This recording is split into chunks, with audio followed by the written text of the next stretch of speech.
Welcome to another episode of the Eric Crocker Show. I'm your host, former NFL and AFL defensive back, straight off of being super dad this morning, donuts with dads or parents, buying books from the books fair, all those things for my daughters. But I'm here. I'm here now, just a little bit later than usual. Appreciate everybody in the chat. We're going to talk about how the 49ers are the team in the NFL to beat. And I got a special guest coming on to help me discuss just that. But before we get into all that, we're going to get into the stuff before. All right. Underdog Fantasy. Of course, the show is always brought to you by Underdog Fantasy. Make sure you download the app or go to underdogfantasy.com. And when you deposit up to $100, use promo code Crocky. They will double your deposit. So that's good. We got a lot of fun stuff for the rest of this week coming up. I'm going to have a host from the LA Rams coming on. I'm going to figure out how I can incorporate my guy Greg Pinelli because we need to break down some of this film that might be on a separate channel. So be on the lookout for that. Hopefully, I can get that situated today so we can start doing that ASAP. We got the wide receiver Whiteout Wednesday with my guys Jasper and Josh Harper. That will be later this evening, so make sure y'all tune into that. All right, but yeah, great stuff. I see the chat going up right now. We got what up, D? He says, E-House, Stockton, let's go. I just started coaching at Edison again. I told myself, I am not going to coach. I'm going to come back to California. I'm going to come back to Stockton. I'm just going to get into I'm going to chill and do my podcast stuff and push that and be very consistent with this. And then, down the line, maybe I'll start coaching or whatever. But my guy Lavelle Hawkins, my guy Desmond Bishop, they caught Croc. Come on, Croc, come on. I'm like, dang. I can't commit to every day, but I can definitely do defensive day with y'all. So yesterday was defensive day. I was there, and it felt good. It felt good to be back out there on the gridiron coaching kids, man, out here in Stockton. So love it. But y'all don't come on here to hear all that. Y'all came on here to see and hear the beautiful Coach Desi. Good morning. What's up? It is a good morning on top of a 49er W from Sunday. Whoop, whoop. That, I'm not going to lie. I was not expecting to see that dominant of a performance. I'm definitely going to get your thoughts on the game, how it went. But I think I'd be remiss to not start with a very special person on the 49ers, and that's Brock Purdy. And this is a guy that you were high on from the moment you saw him last year. And there were some people, listen, I was one, I'm going to wait. We'll see how it plays out. I want to continue to see some other things. And he showed me, and he's like, all right, I'm all in now. Clearly, if anybody's listened to the last couple of episodes, it's like, yeah, Croc, he's come around. He's all in. And I think because I had questions before, people like assume that I didn't like Brock. And it's like, dude, I ain't not like Brock. I just need to see a little bit more. But you, Coach Desi, you were one of the people that, and this is my wife's dog, if y'all hear some whining in the background, you were one of the people that were all in on Brock. Like the moment you saw him, you were like, he's got something. I like it. You were on this show. You were kind of professing your love for the young babyface assassin. And he went out there Sunday and looked like Brock Purdy again. And I think that's an even kind of more special moment because not only did he look like Brock Purdy, he dealt with a big time injury. And I think we all had concerns with the injuries. So just your thoughts really on one, that the recovery of his injury, kind of what it was, and then how impressive was it to just see him out there and he's full go.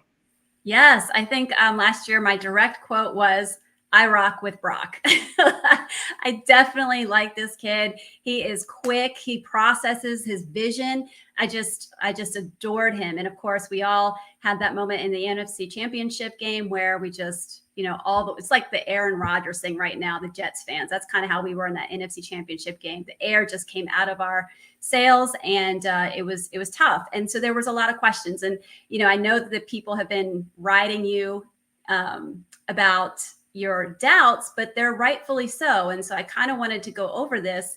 I didn't have the opportunity towards the end of the year that the surgery he underwent it's a newer surgery. And I had sent you an article. It was a review article that kind of took all the data that was out about that type of surgery. And that just came out in 2021. Okay. So his injury happened at the end of beginning of this year, if you want to say January this year. But this study came out less than 2 years, just over a year after that. And this study looked at comparing the Tommy John surgery, which is a complete reconstruction, to a repair with internal bracing. What does that mean? That means there's a special suture, and it's a collagen-coated suture that helps reinforce the repair. So that suture was developed in 2017, here we go, sorry. Wow, that's very new. 2015, and the internal bracing procedure for the elbow for the UCL was the year later. It was 2016. So that data is only 6-7 years old, right? And there's not thousands and thousands and thousands of patients that have come through that. And then you add on that he's a pro. He is the face of the team, the leader. And we don't have data on pro athletes and even I think barely over 100 athletes, professional athletes. I mean, it's not a lot. And so we're kind of like, hey, does he have the Tommy John with where we know the data with 100% certainty, or do we use a surgery that's kind of only developed in less than a decade? So there was a lot of questions. There's a lot of positive data that was coming out though. So I think it was right that any of us that had questions about his recovery was there, and it's appropriate. Even in terms of his rehab, I looked it up.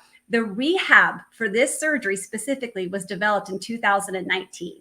Wow. 2019. And then you take out that in 2020, there was no elective surgeries. Like no one had surgeries. The ORs shut down in 2020. And so that any data that we could have collected in that year was gone. Wasted. So if you're thinking about a surgery, rehab program, a surgery that from 2019 to 2022, right? That's 3 years, and take out a year because surgery wasn't really done. That's not a lot of data. So, I think with his roots and faith, and I think his team did their due diligence. They picked the right surgeon, and I think obviously it came out all good, right? So his first game back, he looks great. I think there was someone that even posted, I think it was a physical therapist that had posted a video of him dropping the ball in the preseason game. And they were like, oh, he's got arm fatigue. He's got arm fatigue. I kind of was like, no, that's kind of how Brock is. I've kind of seen some of his movements last year, and there is some times where he just kind of he's so into like, look at me, beating his chest, and he like just drops the ball. I didn't think it was fatigue, and clearly it's not. He looked great in game one. Yeah. So I just wanted to have your back and let you know that it was statistically, the science is there to back that. There was for people to not know. And when you talk about, the surgery and the data and the things that go into that, I mean, if you look at ACLs and how far ACLs have come, right? Early on, that was kind of a death sentence for your career. You tore your ACL, you're just never the same after that. Now it's a foregone conclusion. You tear your ACL, the next year you're going to be back to normal. But that didn't happen over a span of 3 years, really kind of getting better and more precise with the surgery and coming about the best way to do it. So, we're talking about probably in the 70s or 60s when they started kind of doing those ACL reconstructions. And then now you have 50, 60 years worth of data that goes into the surgery, exactly how they're going to do it, exactly what the recovery time is going to be, thousands and thousands and thousands of athletes over all sports that they had a chance to really kind of, see and dang near practice on to get it to the point where today, and they're probably always trying to improve on how they do these surgeries. But today, again, somebody tears their ACL, they'll be back and they'll be good next year. With this surgery that Brock got, like you said, I mean, the surgery, they just started doing it a few years ago. And one of those years you have to take out because they didn't do the surgery at all that year. So very little data on that. And for him to come back, I think it was more so we just know modern medicine and surgery. You know what? They figure it out. They get it right. And it looks like they definitely got it right with Brock Purdy. Yeah, the medical side of me was like totally geeking out. I was like, whoa, what's going to, like, I looked at it as complete experiment, but the fan part of me was like, just go with the for sure thing. But I'm glad he did. The for sure thing for you was the Tommy John surgery. John, I think I texted you that. I'm like, he's got to have Tommy John. Like that's the for sure thing. And we have clear data on it and years of data. But again, I mean, kudos to him. I love that he's just so rooted in his faith. He's rooted in the decisions that he makes. And when he makes the decision, he's all in. There's no, sidestepping. I think that's why he progressed so well through therapy and did, a knockout job with getting back into the routine of football. You said when he, makes a decision, he's all in. I think we've seen that kind of with his decision making on the field, and he's been really good at that. I'm pretty sure one of the things that Kyle Shanahan has really liked about him and why he's like, you know what, this is Brock's team. I'm all in. That's QB1. These other guys, it'll be extremely difficult to damn near impossible for them to take it from him, is because he doesn't go out there and get gun shy. I did see somebody in the comments that were like, I thought he was skittish and gun shy in that game. I'm like, really? You think that? Because everything I saw, I was like, you know what? Like he's pretty damn good. He looked confident. He made plays on the move, made plays with his legs. He made some good throws. There were some anticipatory throws. And obviously there's some wide open throws, which we're going to get a lot of that in the 49ers offense. But I didn't see anything that I was like, man, I think he looked a little shaky here, Yeah. And maybe there might be a play where he got happy feet or something. I think that's going to happen with any quarterback. I think with Brock Purdy or any 49er quarterback right now, they're kind of under this different kind of microscope because we're trying to like nitpick at their game and try to figure out where they, where do they exceed, where they excel, like where do they maybe need to improve on. But with Brock Purdy, if there were a couple skittish plays, I would kind of mark those as more outliers because more of what I've seen, again, we've all seen him escape a little too early to the left, right? And maybe that's him not seeing the field well on that play, but for a majority of the games that I've seen him so far, I'm more convinced now, but it is still a small sample size. We are talking about 7 regular season starts now. I think it isn't anything like drastically crazy, but overall it's been really good. I do think he's kind of been the piece to the puzzle for the 49ers that ultimately ends up kind of catapulting them to being like the team to beat in the NFL. And if you look at the Las Vegas odds to win the Super Bowl, the 49ers were third, right? They're right behind Patrick Mahomes and the Kansas City Chiefs. They're doing damn yard work out here now. But they're behind the Chiefs, they're behind the Eagles, and then it's like, boom, 49ers. And I always felt like, man, the only reason why the 49ers are really behind those teams is because of the quarterback position. And even heading into this year, it's like still this certain level of unknown. And I saw someone in the chat say, I think the game after Purdy loses will show his makeup. And I understand what he's saying there. That kind of went along with what Michael Parsons was saying, where he's like, we haven't really seen him deal with adversity. Someone in the comments said, well, we saw him kind of play well with the Pause. We saw him come back from a UCL injury. Okay, there we go. That is the biggest. I saw your face. I said, "Oh no, something ticked Coach Desi off." That is like that is the biggest. You are now QB1 coming in after Jimmy goes down, after Trey goes down. You are the man, and you have this injury.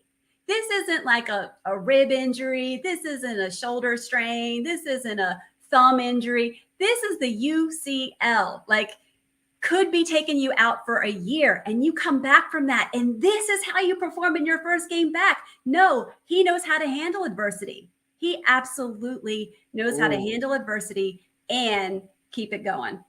I like it. There's a click. Like when I watched that game, because I think the only thing I was really worried about, I think I said this last week, was special teams, right? The kicking unit.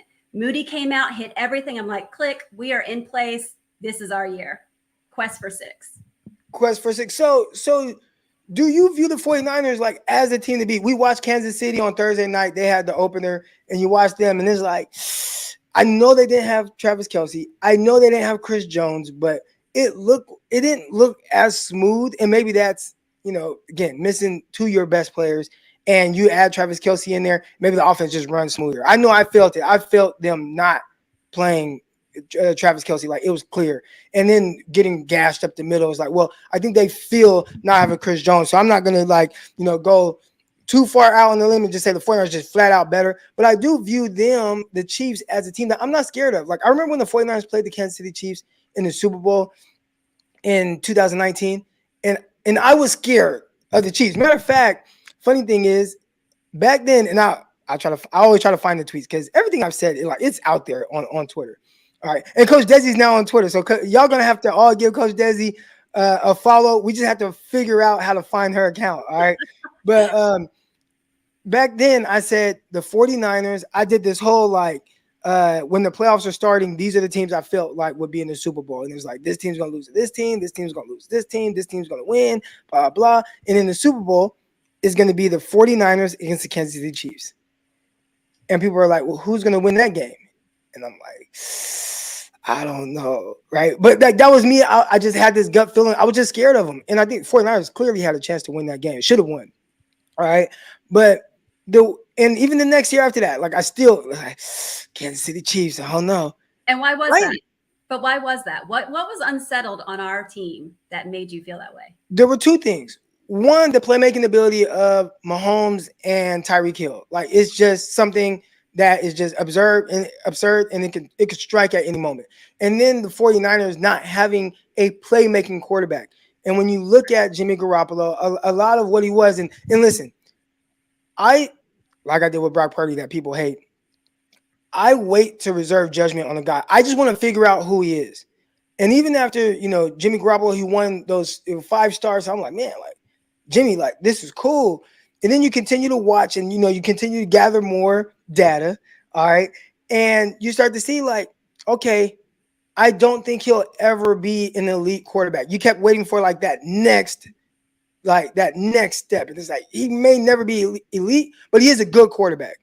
And I ride with Jimmy probably more than a lot of people based on what he is.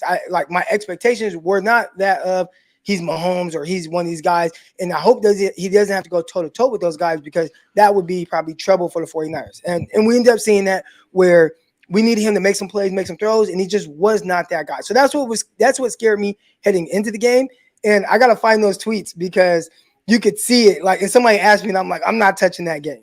And I didn't want to speak it into existence that the 49ers would lose. But now with Brock, I feel like they have a quarterback who maybe can't match Mahomes throw for throw, right? Like just Mahomes could just, light it up, do some special stuff or whatever.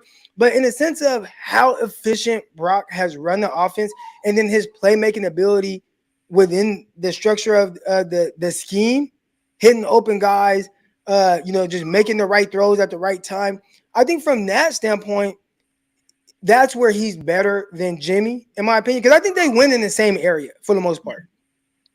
They're not these big arm guys that are throwing the ball 60 yards down the field, throwing bombs, touchdowns. We just saw from Tua, what Tua is doing over there with Tyreek Hill. Like that's not going to be the 49ers offense.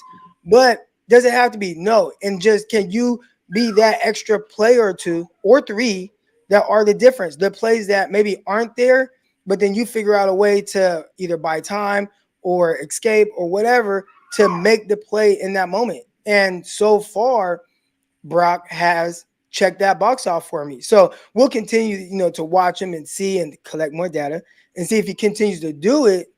But, right now, I'm much more optimistic about not being afraid of the Kansas City Chiefs, of definitely not the Buffalo Bills, not being afraid of the Philadelphia Eagles, as long as the Brock Purdy that we've seen to this point continues to be that guy. And is protected. Which I actually bookmarked a tweet. And gosh, this dog is crying behind me. But let me go to my bookmarks real quick. And you'll learn how to do all this too, Coach Desi, all right, on Twitter. But let me show you something. And it's pretty cool to see this. And I don't even know what the hell this means. It says the aggregated pass protection measures from 3 sources. All right. And he says, honestly, this mostly checks out, though the ratings for Pittsburgh are all over the place. All right. The teams with 100 is in the SIS column are teams with 0 charted block downs. All right. I don't know whatever the hell that stuff means, but I just look at it as this. Pass protection ratings. 49ers not great. They have them right here at 24. All right. And they pull from 3 different platforms that they use. All right. But whatever the case is, they have the 49ers pretty low down here with a 49 score. So when I see that, I think that makes it even more impressive what Brock did, like still being efficient. Obviously there were some hiccups there with McKivitz and some forced fumbles, there with TJ Watt coming off the edge. But to still be efficient, to make plays, do those things when your pass protection was bottom quarter of the league, I would say that's pretty impressive. Yeah, I think so. And I think the key here is he can be coached by Kyle. Like, I think that is the click that I felt on Sunday. Like, Kyle has his guy, and Kyle can coach. He can draw up schemes where he doesn't need somebody who has a Patrick Mahomes. I think you guys said it on Locked On 49ers the other day, and you're talking about, somebody like a Steve Nash just kind of distribute the ball. I was thinking more Steph Curry, right? I don't know if you saw the special on him. I think it was called Underrated. And it's just kind of the smaller guy going in the NBA. And of course, what's Brock, a lot of people have said he's too small of a quarterback, doesn't have the big arm, but you don't need to be. There's other things that can make you special. And I think in this case, we've been looking for the right quarterback for Kyle. Everybody said Kyle's this mastermind. Everyone gives him credit, but he needs the right guy to execute. And I think he's found the right guy. So pass protection, I think one thing did scare me in Pittsburgh. There was a hit he took that he did not see coming, like completely didn't see coming. I think it was TJ Watt off that right side, and he was kind of facing him, but he was looking the opposite way. And excuse me, luckily Watt didn't luckily he wasn't going to throw, because that would have been trouble. He still kind of had the ball in that carriage area to where Watt just kind of punched down and it ended up being a fumble. Yeah. So I think he's got great sense of, when he does decide to run out of the pocket, he's got a good way. He knows it's his vision. He knows where people are supposed to be on the field. So he knows kind of, okay, here's what I can go to if I need to break away and go this way or that way. So I rock with Brock. That's all I'm going to say. He's doing his thing and I'm here for it. So again, we're talking about the 49ers being the team to beat. When you look at the rest of the roster, you talked about the offensive line and maybe having some questions there, but so far Brock has been able to offset that with quick decision-making and then playmaking ability as well. When you look at the running game, that's a unit that can definitely take some pressure off. But I think a lot of people have some questions about the defensive line and how much pass protection or how much pass rush productivity they would get outside of Nick Bosa. And we see Drake Jackson go out there and he got 3 sacks. You see Hargraves, he's pushing the pocket. You see Armstead, he's pushing the pocket and making the quarterback move off of his spot. How impressive was the performance from the defensive line and really just kind of that front seven with Fred Warner, what he was doing, and I guess the entire defense? I'll let you answer that. I'm going to put this dog outside, but go ahead. I loved it. I think I was my impression going into it was that our defensive line was just going to be stout. I was really interested to see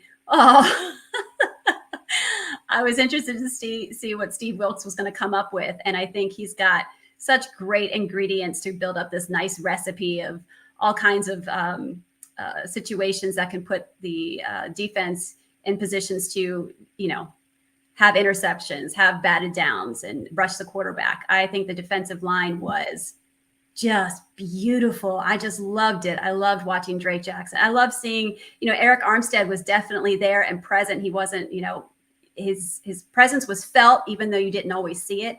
God, he's everywhere. I think this is going to be an exciting season, because if that front line is as stout as it was on Sunday, Fred Warner can do his thing. Dre Greenlaw can do his thing all day in the secondary.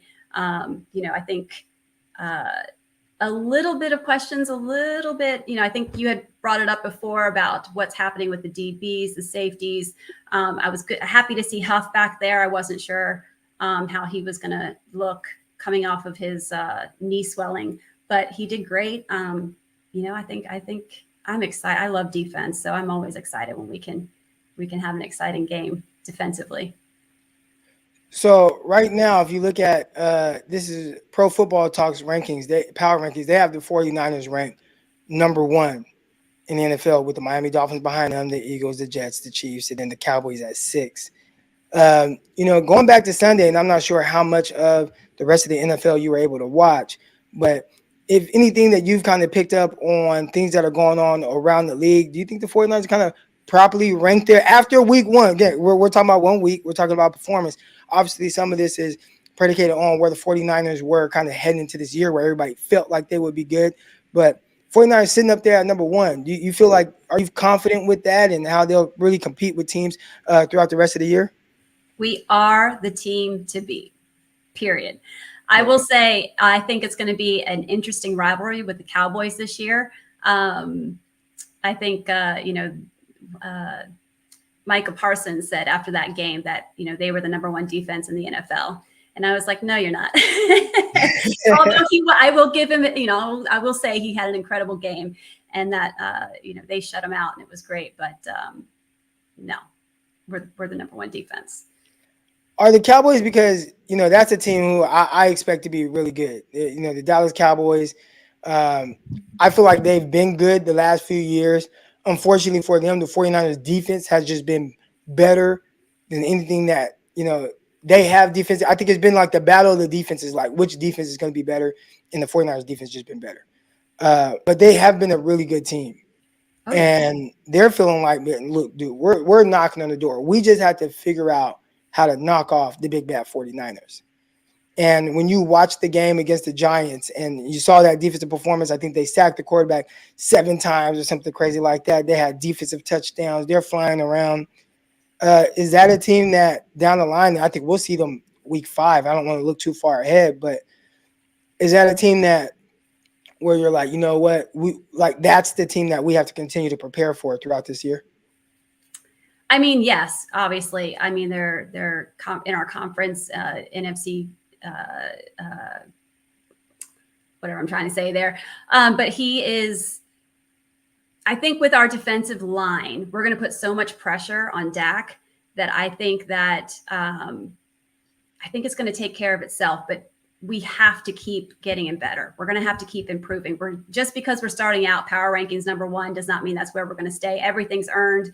We've got to keep pushing and getting better. And I think the longer that this goes on, I mean, I think this is our year. I'm just going to keep saying that. I think this is our year. There's not anybody that I'm super afraid of. I think Wink had said it maybe last week or the week before, and I would agree with that. Sometimes we get tripped up on a game that we've just assumed that we're going to win. I see maybe that happening, but I think the rivalry against Dallas is so thick that is going to be just, I can't wait. I cannot wait. I want Troy Aikman to commentate that one, and I want us to get the W. Ooh, I am saucy today, Eric. I wanted to bring my big brother on here to kind of talk to him about this stuff. He's a diehard Dallas Cowboy fan. Maybe the week of the game, you guys on this YouTube channel will get kind of like that brother sibling rivalry. Big Croc and Little Croc. They call me Little Croc. I feel like I'm taller than him. He's bigger than me, but I'll get him on to kind of talk about that. We do have some questions in here, and I mean, when it comes to the medical side of things, you're the person to go to. So you got a question here that says, Croc, can you ask Coach Desi?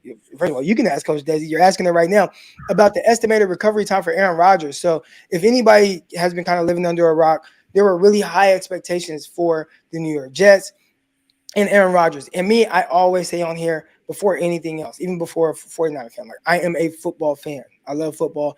If the 49ers were to go away today, I'd still be like, watch football just as much. I'm just obsessed with football in general. And I want to see good football. And when I saw Aaron Rodgers go down, I just thought, like, gosh, like that just takes away from the product that I love to watch. And when they showed it in slow motion, you could damn near see his calf explode. Did you see that video? So Aaron Rodgers was getting tackled, and you see the foot kind of flex, and you see it kind of stretch out, and then you see the calf like tremble, like shake. So what was going on in that moment? And I know that the Jets might not have much to do with the 49ers right now, but you never know. We've seen some guys deal with Achilles injuries, Richard Sherman in the past, but what exactly did we see when that happened? And then what is the recovery like for an Achilles injury? Because I'm terrified of that. Oh, okay, I guess the next question is, actually, I'll get to that because I'm terrified. As I get older, I've had buddies rupture their Achilles, and I'm terrified of it. But first, just when you saw that happen, like what was that happening when we saw that calf shake? Completely rupture. So it's a big tendon that comes from the bottom of the foot all the way up to the calf. And so it helps you push, raise up onto your toes is what that helps you do. And so obviously you need that for running, but he just kind of came through and pushed off and it just snapped. I mean, that's like a rubber band and that's what you saw. You saw the tendon just pop, and then it pulled up into the calf. And so these injuries they're bad. And he's 39. That does not help. If you're 25, it's a different story, but it's still a full year, really hard to come back from. Probably you guys have seen some commentary from Dan Marino talking about his injury. He's not and this is kind of unfortunate. He's not the only ruptured Achilles this weekend, right? Did anybody watch the Ravens game? J.K. Dobbins, he ruptured his Achilles too. And by the way, both of them were on my fantasy team, so I'm doing awesome so far. So they're both of them have ruptured their Achilles. It is not a good situation. Even when you repair those, you're casted. A lot of times you're going to be casted at 90 degrees for a fracture, right? Your ankle comes down and then out to your foot, making like a 90-degree angle is really kind of how you're casted. But for an Achilles, when you do the repair, you're kind of casted angled down because you don't want, you kind of want that tendon to repair kind of shortened. So you are repairing it shortened. And so you're going to have to learn how to stretch it without rupturing it. And that takes time. This is not something that you can rush back and just, quickly rehab. This is all in stages and steps. So unfortunately, this might be, I don't want to say it. It's tough. Don't say it. I don't want to see him go out like this. So I do have a question for you, and there are some people that have a question in the chat. I should, if I zoom out here. Well, while you're looking for that, real quick, the other thing I wanted to say is I think you asked me last year about why the 49ers get injured so much. And I did actually come up with a thought that it's because we're that second effort kind of people where we just lay it all out on the field where, you got Debo, 3 people on him and he's muscling through. That's what happened to Aaron Rodgers. If he had done like Tom Brady, just fall on the ground, this wouldn't have happened. But he was trying to push the defender off of him and come up instead of just collapsing down. And it was that push off from the ground that actually led to the rupture. So how do you prevent this from happening? As a 36-year-old man myself who is fairly active, I have a younger brother who's like, hey man, like I'm gonna come out there to Stockton, like let's hoop, let's play basketball. And I'm just like, I'm terrified. So how do I prevent myself from, potentially even rupturing Achilles tendon? It's flexibility. I mean, it's flexibility, mobility work, yoga, Pilates, working those in points of your joints, in range of motion. And, the older we get, the more our tissue loses its elasticity. And so it can just be something silly. It's usually basketball for our warriors. A little basketball, thinking we can run real fast, doing these quick movements without when we get older, we've got to do the proper warm up. We've got to do the dynamic stretching. We've got to do those things. We can no longer be a 20-year-old just like pick up basketball and just get out there and start moving. That will for sure cause a bad injury. So in the chat right now, because I did ask, how do you prevent it? And you have some people that say you can't, it just happens. So is that how y'all feel it, like in the medical field? Or do you think like, no, there are, obviously with the stretching and things like that, there are precautions you could take to limit it from happening at the very least? There's precautions you can take to limit it. But I mean, in a situation like, Aaron Rodgers, again, if he had just took the sack, 75 seconds in the game, just take the sack and don't push off and try to, get out from under him, it would have been a different scenario. But it was that extra effort. His foot was hyper dorsiflexed and he was trying to push off, right? That's what the Achilles does. It allows you to, it's helping you push off. So he was under extreme tension and then he tried to push off, and it was that push off that caused it to snap. Gosh. So, and I think that's just for athletes. It's a natural reaction to just try to, push yourself out of a position. And I think the last thing you think is, oh man, my Achilles is going to rupture by doing that. Now, you always hit me and you say, what are we going to talk about? You want to, educate yourself on it and be able to look up the exact injury. This is not one that we looked up. Darrell Luter, he was a mid-round pick for the 49ers in this past draft.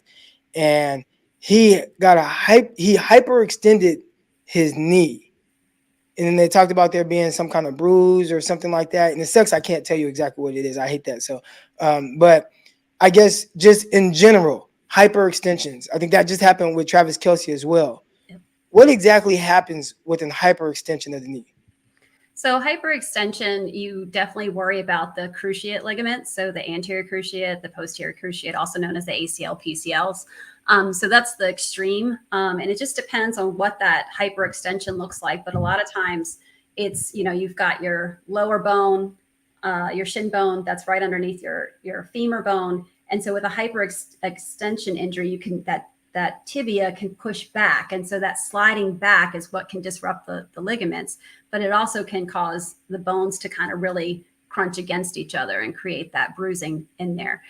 Essentially from that, which is what Travis Kelce also has, so that's correct, there's a lot of effusion. So I can speak on Kelce's because they've been a little bit more open with content and information about his injury. He has a lot of swelling in there, and that swelling creates instability. So if you have too much swelling that they can't get under control, you really shouldn't play, because instability in the joint can lead to a worse injury. So, if it's just a bruise, it should only be, a couple of weeks. The big thing is controlling the swelling, the effusion in there, and pain, which most people can work through the pain when you're in the NFL, right? You're bred for that, but you just want to make sure that you protect them from themselves and don't cause a bigger injury. I think that's the tough thing for me, because I have seen people with, have a hyperextended knee, and it has never had them out to the extent of Darrell Luter. So that's one thing for next week. Maybe we'll have to figure out what exactly is he going through, because this happened at the end of OTAs. So we're talking about in June, and he never touched the field for the 49ers in the preseason. So I would assume, are there grades? Are there different grades of hyperextensions? Because like we said with Travis Kelce, he was questionable to play in the game this past week after doing it just a few days prior, as opposed to Luter, who, again, we've talked about. I saw him doing some work on the field during training camp, but he's been out for a while and didn't even get a chance to suit up for the 49ers. Yeah, it just depends on how, the severity of it. And again, is it with or without a strain of one of those, cruciate ligaments in there as well? So it's difficult to know without having further data like an MRI. Gotcha. All right, Coach Desi, is it okay if we invite some people on, and maybe if they have some questions about the 49ers for you, or even some maybe medical things for themselves? Medical's tricky. Medical's tricky because a lot of stuff, I'm certainly happy to answer what I can, but a lot of it's just, I need to do an exam. I need other things, but I'm certainly happy to superficially answer whatever questions people have, for sure. I know I still have to go out there to see you and your husband and see. I need two things to be looked at. My left hip, You're creating a better. My left hip is better, but I still feel it though. So there's still something going on there. And then my right shoulder, I feel like anytime after I bench press or do shoulder presses or anything like that, is my right shoulder. I felt like this crunch a few years ago. And I was like, what the heck? And ever since then, it's just, I don't know. I just feel like there is this certain level of pain that I know I don't feel in this shoulder. So why do I feel it in my right shoulder? So I got something going on there, and it's like I need Coach Desi and her husband in my life to help me fix that. Yeah, for those who don't know, my husband's a physical therapist, but also on my YouTube podcast, Girlfriends in Football, my girlfriend Beth is a physical therapist as well, and we talked about Kelce's injury last week. So if you wanted to check out that episode, you can check us out. I keep forgetting. I need to put that link in the chat, so every time you come on here, they can go in the description and find that. Where they can find your podcast, and make sure that you guys subscribe to that. So make sure y'all subscribe to Coach Desi's podcast with her homegirls. Yes, that'd be awesome. All right, so Coach Desi, I appreciate you coming on. I know it's your lunch break right now, so you go ahead and get some food in your stomach, get back to work, and I'll see you next Wednesday. Don't forget, we're the team to beat. We are the team to beat. Let's go. All right. Awesome stuff from Coach Desi there. And, she's going to come on, and it was tough this week because 49ers didn't have any injuries, which is a good thing. I was like, man, it's like a gift and a curse. There's no injuries, but she was like, well, there's some things that she wanted to talk about with, Brock Purdy and and how his recovery has gone and went, and things that she liked about that. I'm glad that someone asked about Aaron Rodgers and then Travis Kelce or with Darrell Luter. So that was good stuff there. Someone said, Croc, you are putting your age out there. I know, Timmy, really weird. I mean, just bench pressing. And I think, again, some of it has to do with what she said.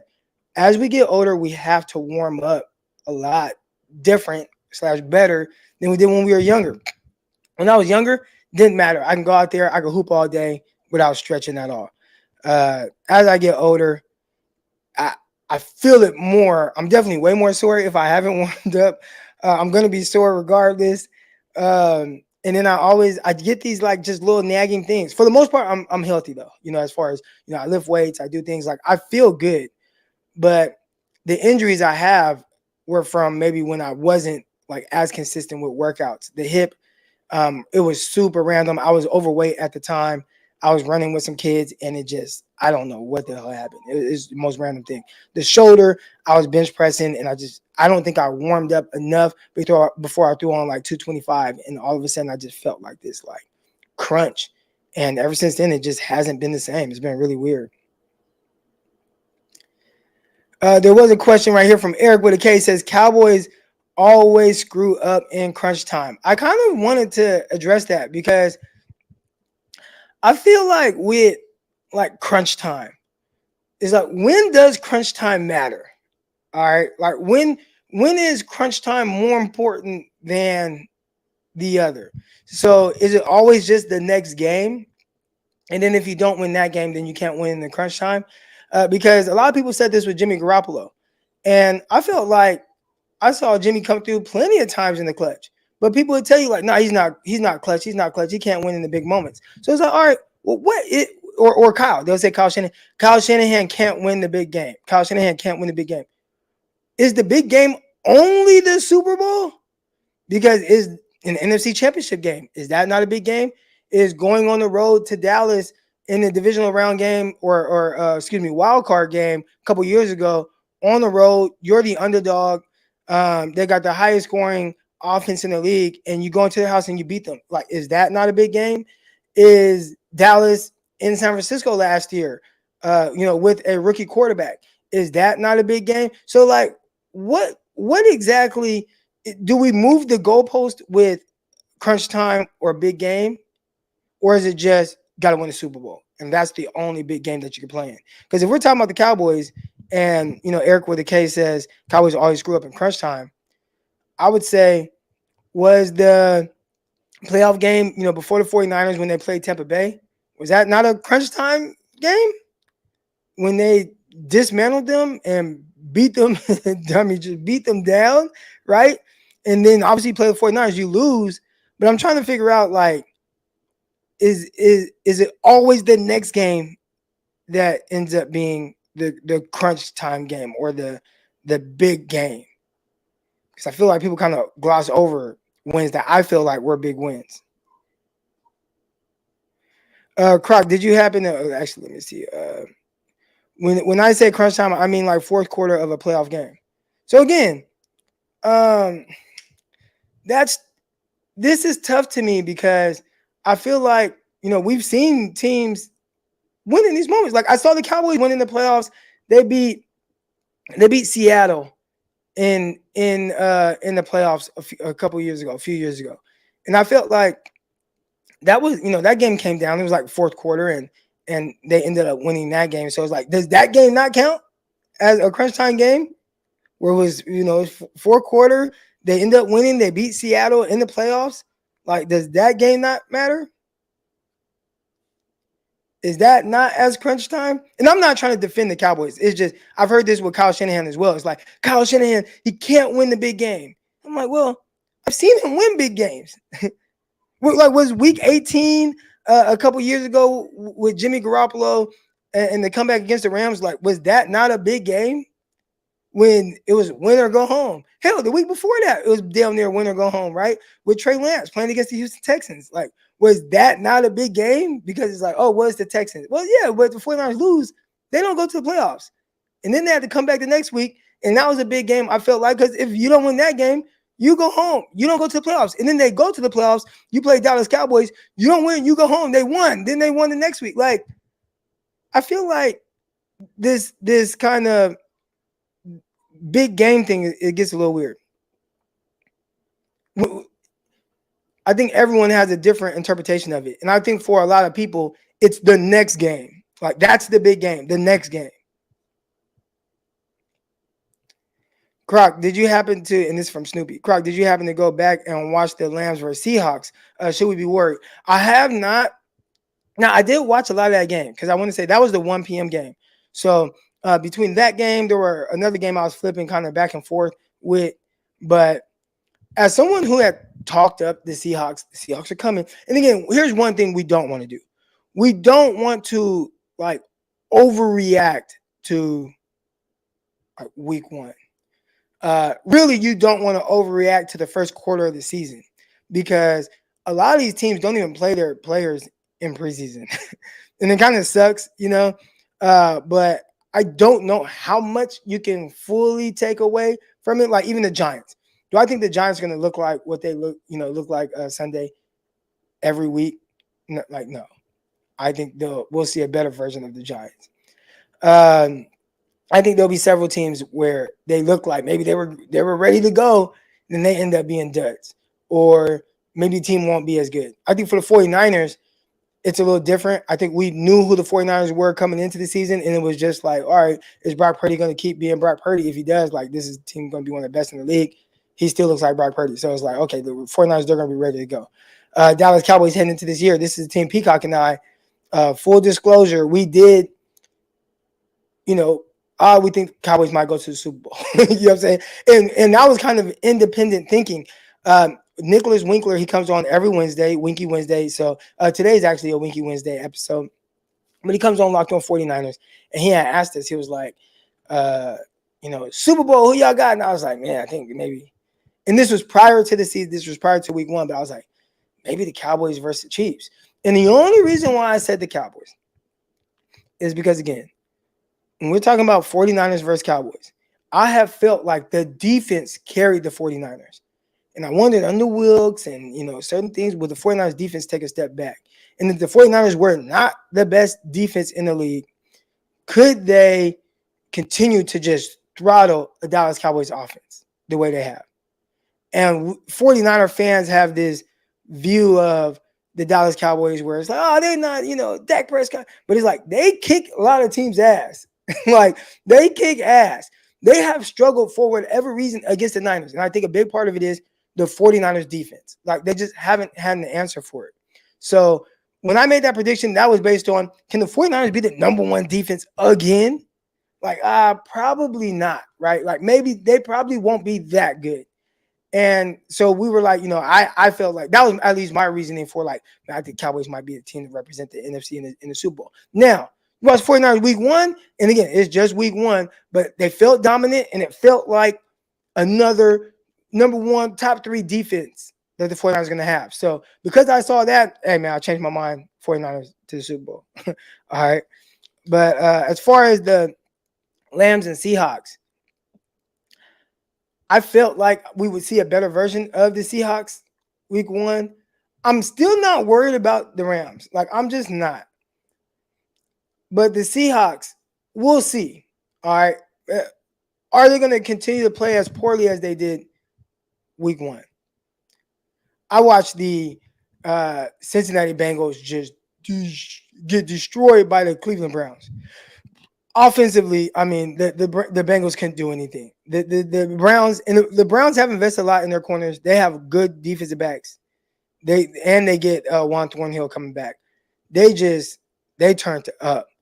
The DBs turned up against the Cincinnati Bengals. Will that continue to be this case? Because I think, really, Cleveland Browns, their offense played like ass still. But the Bengals are just more ass. Is that going to be the Bengals all year? I don't anticipate that. So I think the Seahawks,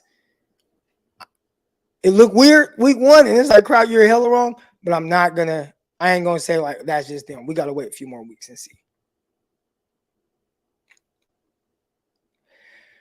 Woo! All right, y'all. I think that's gonna do it for this episode, man. And I appreciate everybody for tuning in this morning. Make sure y'all subscribe to this video, as Pickle said. All right, make sure you like and subscribe, all that good stuff.